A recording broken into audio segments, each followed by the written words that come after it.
Hi guys and welcome to this new tutorial. So, quick reminder, in the previous one we said that we need two extra pillars to transform our general blockchain into a cryptocurrency. The first pillar was to add the transactions in our blockchain class, which is exactly what we did here with this add transaction method, and also we added the transactions in our create block method, and we made that separate list of transactions which contains the transactions before they're added to a block. So we tackled this first pillar in the previous tutorial, and now in today's tutorial and in the next one, we will tackle the second pillar, which will be to include the consensus in our blockchain implementation. What is the consensus? That is just an algorithm to make sure that all the nodes contain the same chain at any time t. So whenever a new block is mined on any node, to welcome some new transactions that happen around that node, well, we will make sure that all the other nodes in the decentralized network are also updated with the same chain. And that's very important when we implement a blockchain, because indeed that's one of the pillars of the blockchain, that's one of the fundamental principles of a blockchain. So let's do this, and we might do this in two tutorials because I don't want it to be too overwhelming. We have a big function to make to implement that consensus. And before we implement the real consensus itself, well, we're going to add the node in the init method because indeed we'll need to consider the node to implement that consensus. And we will need to make a method which we'll call add node. And as the name suggests, this method will take as argument the address of a node, like this http://127.0.0.01 and then port 5000. So it will take this address and it will add the node containing that address in the network. So what we'll need to do in this first tutorial before we implement the huge consensus function is to first create a new variable here in this init method, which will be our nodes. So I'm adding self here, and then dot, and then our node, which will not be a list because there's not an order of these nodes. They're supposed to be all around the world, and therefore they're not supposed to have a certain order. And besides, for computational purposes, it's better to initialize them as an empty set as opposed to an empty list. And that's exactly how you initialize an empty set with this set function. So basically our nodes will be in a set, like a mathematical set, and now we will make this add node method to add any new node in this set by taking the address of this node. So far, and actually in module 1, we've seen one address example of a node that was, if we go back to the Flask quick start guide, exactly this address. That's one address of one node. But we will actually create some other addresses which will also start with this URL 127.0.0.1, but then we will add some other ports like port 5001 or port 5002, as many ports as nodes you want to add. So basically this will be the main route, and these numbers here, 5000, 5001, 5002 up to whatever 5000 you want, will be the different ports for these different nodes in our network.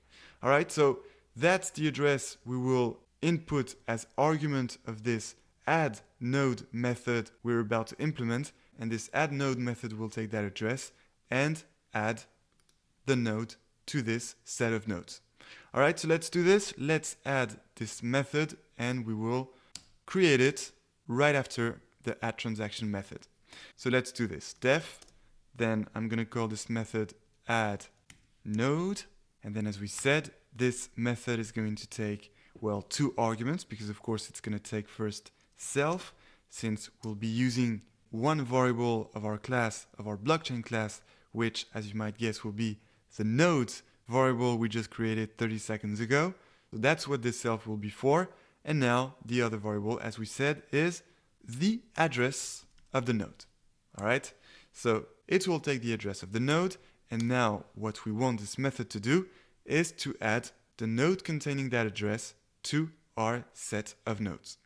So how are we going to do that? Well, we'll do that in two steps. The first step will be to parse the address of the node thanks to the URL parse function which we just imported right here. So we're going to use this URL parse function to parse the address of the node.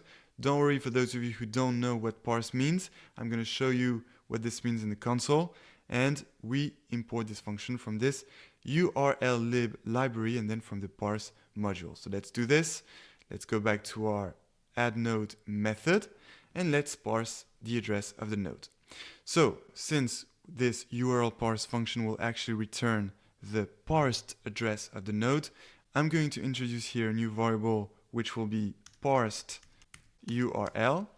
All right, and now we're going to use this function URL parse, and this function is going to take, of course, the address of the node.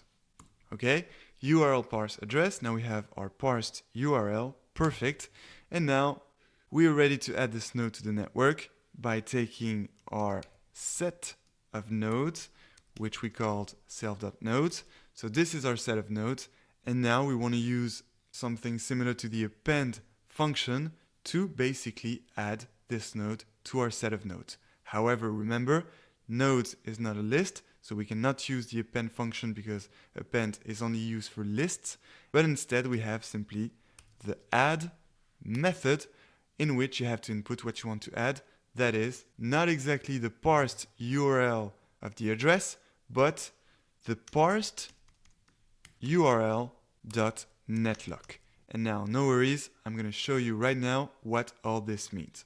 So what I'm going to do is first import this URL parse function by just selecting this line and then pressing Command or Control plus Enter to execute it. So as you can see in the console, I have my URL parse function imported.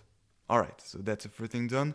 And now I'm going to create an address for a node as an example, and this address will be simply the address we've already used, that is the URL of the node on port 5000. So I'm copying this, I'm going back to Python, and here I'm going to create an example of this address argument, which will be the following: address equals, in quote, because the URL has to be input in quote, and inside this quote I'm pasting what I've just copied in the Flask quick start guide, that is the address of the node on port 5000.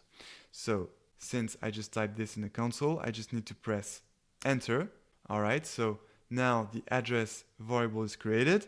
Just pretend it's going to be the argument of this add node function we'll be using soon when we really add the nodes in our network.